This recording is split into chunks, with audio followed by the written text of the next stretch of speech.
আজকে আমি আপনাদের একটা খবর শোনাবো, যে খবরটার সত্যতা অবশ্যই হামটি ডামটি 007 চ্যানেল যাচাই করেনি, কিন্তু এটা TV9 বাংলার খবর।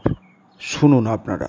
আলোর পাশেই অন্ধকার, ওপরে সিনে দুনিয়ার গ্ল্যামারের মোড়ক আর ভেতরে নীল ছবি দেদার কারবার। শিল্পা শেট্টির স্বামী রাজ কুন্দ্রার গ্রেপ্তারের পর পর্নোগ্রাফি নিয়ে দেদার শোরগোল দেখা যাচ্ছে। শুধু মুম্বাই নয়, আমাদের শহরেও লুকিয়ে চুরিয়ে এই নীল ছবির ব্যবসা জমে উঠেছে। কুন্দ্রা কাণ্ডের সঙ্গেও নাম জড়িয়ে গেছে কলকাতার। TV9 বাংলার অন্তর্তদন্তে এই সব প্রশ্নের উত্তর খুঁজব আজ। তবে প্রথমেই নিয়ে যাব আপনাকে নিউ টাউনে। পর্দা ফাঁস হওয়া পর্ন র্যাকেট থেকে চাঞ্চল্যকর যে তথ্য উঠে এসেছে, দেখাবো সেসব।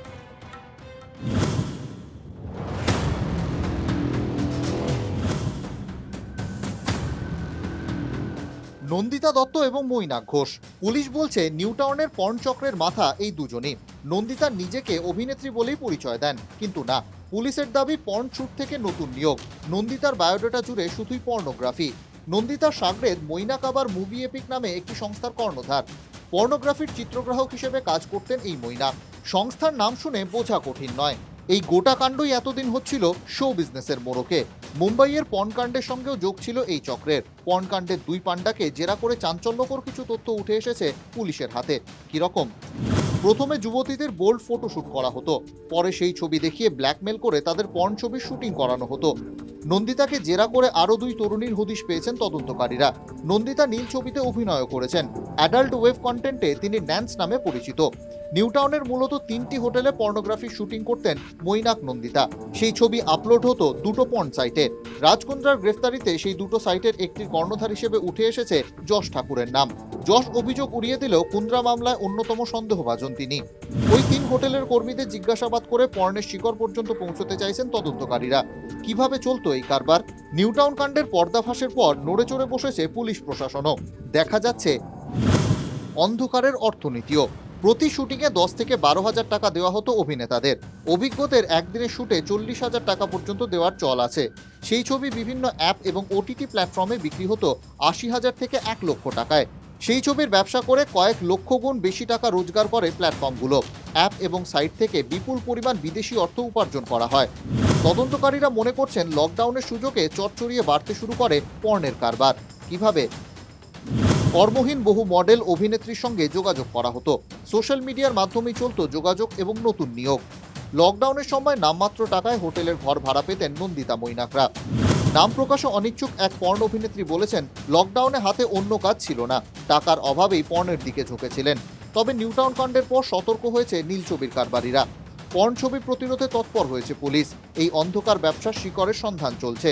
কিন্তু পর্ন ইন্ডাস্ট্রিতে লাগাম পড়াতে গিয়ে গা উজাড় হয়ে যাবে না তো? এই আশঙ্কার কথাটা বলতে রাগঢাক করছেন না অনেকেই। Bureau report, TV9 Bangla. কলকাতায় পর্নোগ্রাফির শুটিং এই প্রথম নয়, তবে লকডাউনে বেড়েছে অন্ধকারের এই কারবার। শ্যাডো ইন্ডাস্ট্রির সঙ্গে যুক্ত অনেকেই বলছেন এক্ষেত্রে একটাই টেকনিক। যে মোবাইল অ্যাপে আপলোড করা হয় তার সাবস্ক্রিপশন 2000 টাকা। ভারতীয় পর্নের সব থেকে বড় বাজার ব্রিটেনে। ব্রিটেনের সংস্থাগুলোর কন্ট্রাক্টর রয়েছে ভারতে।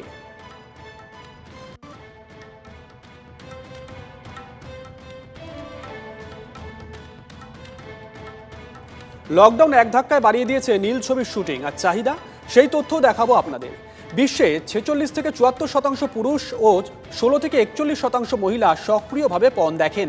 সেই সংখ্যাটা এক ধাক্কায় বাড়িয়ে দিয়েছে লকডাউন, অন্তত তথ্য পরিসংখ্যান তেমনটাই বলছে। গবেষণা বলছে লকডাউনের সাথে বেড়েছে মানুষের পর্ন দেখা। পর্ন ওয়েবসাইটে ভিড়ভাট্টা 38 থেকে 61% বেড়েছে। 14% মানুষ আগের থেকে বেশি পর্ন দেখছেন মহামারীর সময়। লকডাউনে পর্নচক্রের পোয়াবারও কলকাতা ব্যতিক্রম নয়, তবে বেআইনি এই চক্রকে বাগে আনতে শক্ত হাতে রাজ ধরেছে পুলিশ। আমাদের শহরে এমন কাণ্ড ইতিউতি ব্যাঙের ছাতার মতন গজিয়ে ওঠা দুষ্কর্মের জাল। আপনি সতর্ক আছেন তো?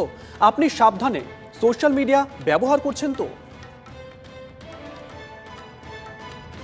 নিউ টাউনের নীল ছবি কাণ্ডে বালিগঞ্জের একটি বাড়িতে তল্লাশি চালিয়েছেন তদন্তকারী আধিকারিকরা। আটক করা হয়েছে বাড়ির মালিককেও। ওই বাড়িতেই নীল ছবির শুটিং হতো বলে অভিযোগ। অভিযুক্ত ফটোগ্রাফার মৈনাক ঘোষকে নিয়ে আজ গড়চা এলাকার ওই বাড়িতে যান তদন্তকারীরা। সূত্রের খবর, শুটিংয়ে ব্যবহৃত ক্যামেরা ও অন্যান্য সরঞ্জাম বাজেয়াপ্ত করেছেন তারা।